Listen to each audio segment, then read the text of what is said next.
Selamat datang di pembelajaran 4 untuk tema 1 subtema 3. Ya, kita belajar tentang umbi pada tumbuhan ya. Pada umumnya umbi itu ada 3 jenis ya, umbi batang, umbi lapis, dan umbi akar. Umbi itu uh, organ tumbuhan, ya bagian tubuh dari tumbuhan itu yang mengalami perubahan bentuk dan fungsinya. Jadi yang bentuknya berubah itu bisa saja batangnya atau bisa saja akarnya. Bentuknya itu umbi ini fungsinya sebagai tempat penyimpanan makanan dan bahkan bisa jadi tempat untuk banyak untuk menghasilkan keturunan. Nah, di sini kita lihat ada 3 contoh ya. Ada kentang dan ubi jalar itu sebagai contoh untuk tanaman yang berkembang biak dengan cara umbi batang. Kemudian bunga bawang dan bunga bakung berkembang biak dengan cara umbi lapis. Jadi ini umbi lapis dan berlapis-lapis bentuknya.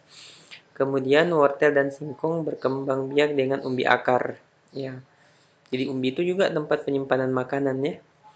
Nah, sekarang kalian bisa amati. Kemudian setelah kalian amati, ini ada tugas di halaman 168.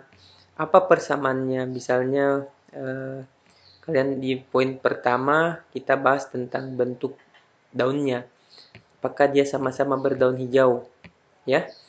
Ditulis kalau memang sama-sama bentuknya daunnya hijau ya, tulis memiliki daun yang berwarna hijau. Persamaan dari umbi batang, umbi akar, dan umbi lapis. Kemudian perbedaannya apa? Ya, umbi akar, umbi batang, kira-kira daunnya bagaimana? Berdasarkan pengamatan kalian, umbi akar bagaimana? Umbi lapis bagaimana? Kemudian kalian di poin kedua bisa bahas tentang batangnya, ya. Batangnya sama-sama misalnya memiliki batang. Terus perbedaannya bentuk batang umbi batang itu bagaimana? Bentuk batang umbi akar itu bagaimana? Bentuk batang umbi lapis bagaimana? Ya. Kemudian yang ketiga bisa dibahas tentang akar. Ya, akar. Kemudian sini umbi batang itu akarnya bagaimana? Umbi akar itu akarnya bagaimana? Umbi lapis akarnya bagaimana? Ya, bisa dibahas ya. Oke.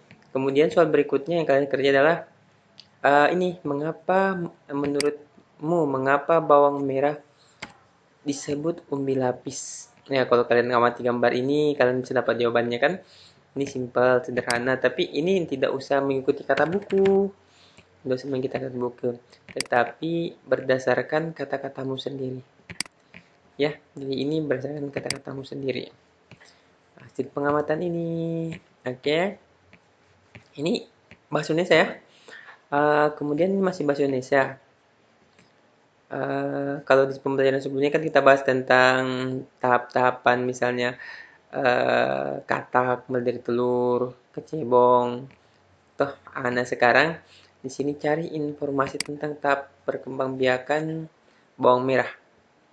Ya, tahapnya ya, dari bagaimana, apakah dia dari biji, kemudian berkembang bagaimana. Kemudian kita akan disuruh sini berdasarkan menggunakan kata-katamu sendiri, jangan menggunakan kata-kata yang ada di internet ya.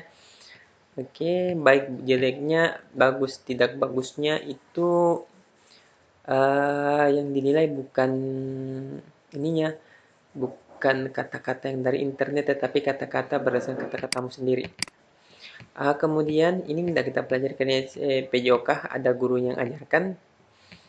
Nah, kita belajar di sini. Ini ya, berbagai jenis umbi-umbian. Oke. Di sini ada pembahasan tentang berbagai jenis umbi-umbian.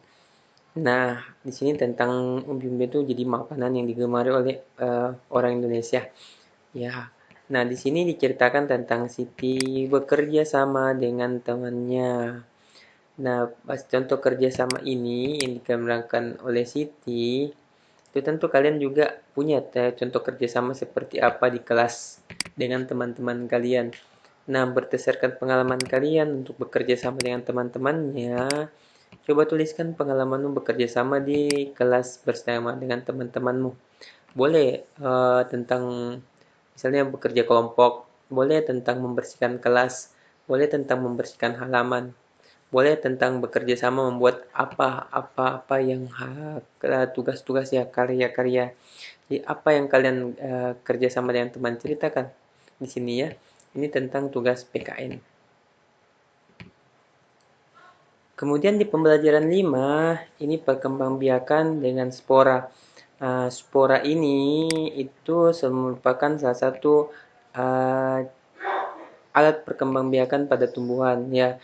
Kalau kita bisa lihat ada di pakis apa daun pakis ya. Yang biasa digunakan jadi sayur paku. Ya. Jadi bawahnya ada bintik-bintik ini. Ya, ada bintik-bintik ini akan ketika dia meletus dia akan mudah dibawa angin sehingga perkembangbiakannya mudah terjadi. Selain itu jamur juga mau berkembang biak dengan cara spora. Nah, di sini ada percakapan antara Edo dan Lani tentang spora itu sendiri.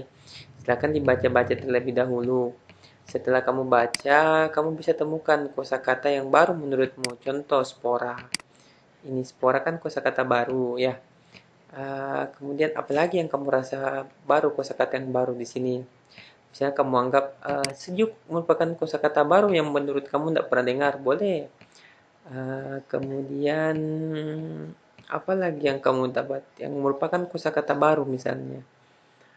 Ya, jadi bisa kamu carikan di sini misalnya apa ya? Kalau kamu anggap angin itu kosakata baru, ya tulis. Tapi kan angin sudah sering kita dapatkan ya. Oke, jadi bisa ya. Contohnya tadi program berikan ada spora ya. Kalau berkembang biak kosakata baru menurutmu ambil. Oke, nah selanjutnya setelah kalian tahu dapatkan 5, tuliskan di sini. Nah, tuliskan di sini kosakatanya misalnya spora. Di sini misalnya spora. Atau kalau tidak bisa ini buat di buku ya, jangan di sini, di buku spora. Kemudian setelah kamu tulis spora misalnya, kemudian di sini apa dan sebagainya, spora ini kamu temukan artinya. Cari di internet apa itu spora. Spora adalah titik jelaskan. Kemudian di sini kamu tulis misalnya jenis tumbuhan paku-pakuan berkembang biak dengan spora. Misalnya kan ini nomor 1 berdasarkan sini. Kalau di sini kamu anggap misalnya di nomor 2 itu apa ya? Yang menurutmu baru misalnya tumbuhan. Maka di sini kamu tulis tumbuhan. Nanti di nomor 2 kamu jelaskan di situ. Nomor 2. Oke, di nomor 2 kamu bisa jelaskan. Pak Guru atau dulu ya biar kelihatan. Oke, di nomor 2 bisa kamu jelaskan. Ini di nomor 1 di sini tumbuhan apa, jelaskan kan? Tumbuhan adalah misalnya di sini kamu jelaskan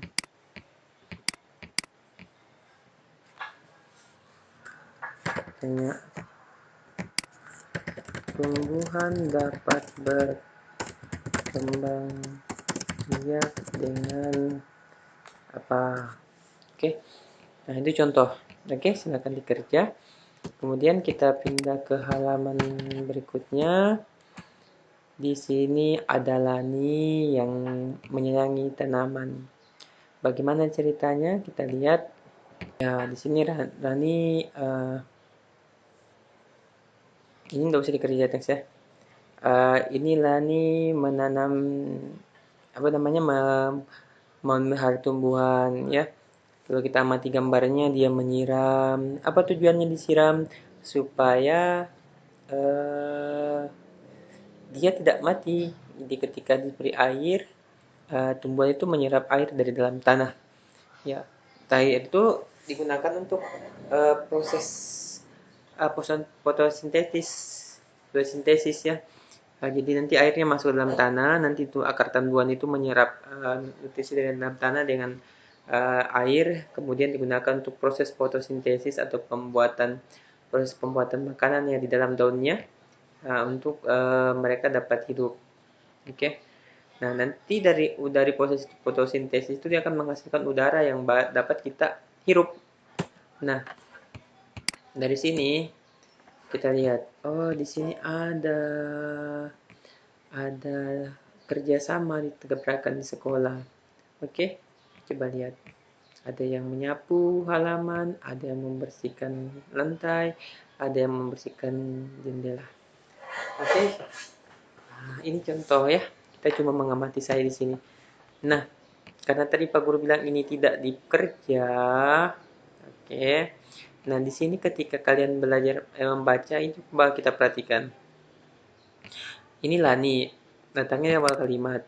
Ya, jadi dia huruf besar di L-nya. Kenapa L-nya? Karena dia berada di awal kalimat. Kemudian dia itu nama orang.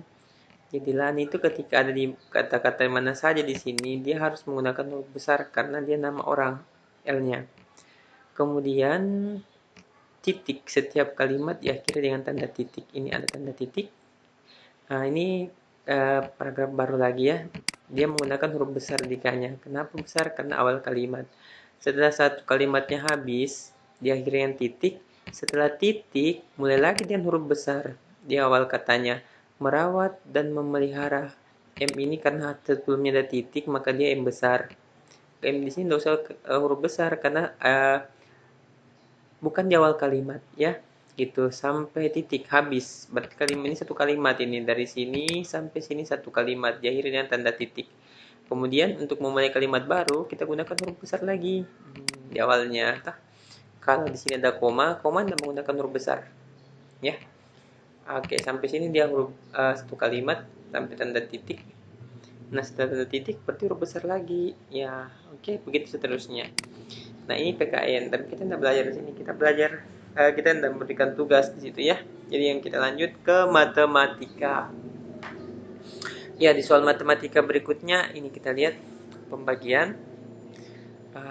Tentunya kalian bisa kerjakan pembagian ini. Ya, dibagi 4. Dibagi 4 ya. Dibagi 4. Coba dikerja dengan pembagian bersusun. Jika tidak mengerti, silakan hubungi Pak Guru. Oke, selamat bekerja. Sampai jumpa di pembelajaran berikutnya.